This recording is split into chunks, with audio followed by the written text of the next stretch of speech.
Good morning mga kabayan. Ayan guys, time check tayo. 2:42 in the morning, Riyadh time. Guys, bibiyahe tayo ngayon guys. Dadaan tayo dito sa may eto exit ng exit tayo ng Maka Road.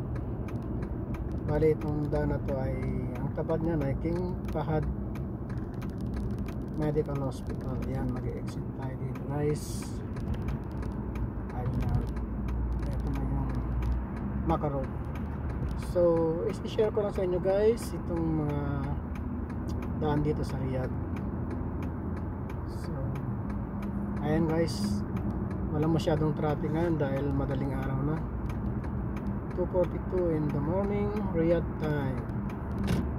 So yun guys, napakalawak ng kalsada ngayon. Walang traffic, malinis ang kalsada.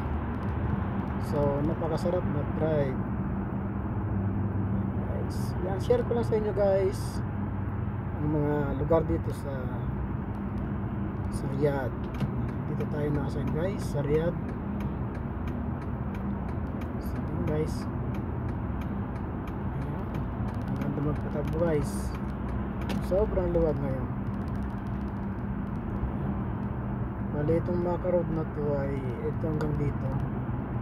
Ang speed limit ay 100 lang dito sa lugar na to. Pero pagkalampas mo na dito ng ng city ng Riyadh, yan pwede na 120 na yan, 120 to 140. Pero dito ano pa lang yan, 100 lang dito, may limit. So ang speed lang natin ay alalay lang tayo, 90 to 100 lang.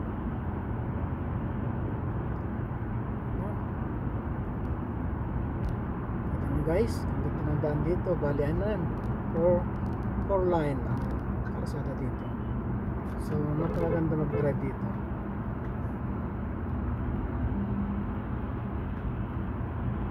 Good morning guys. Good morning Middle East, good morning Philippines. Ayan, sa ating mga subscribers, maraming salamat sa pag-view ng ating video. Salamat sa mga nag-subscribe. Thank you. Maraming salamat guys sa mga patuloy na sumusuporta sa atin, na kahit na ganito lang yung ating video, yung ating content ay kumislap pa, parang may camera yun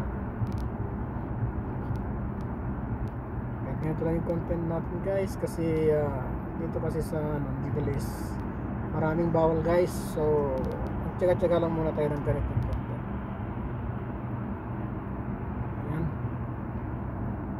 Ayan, thank you guys.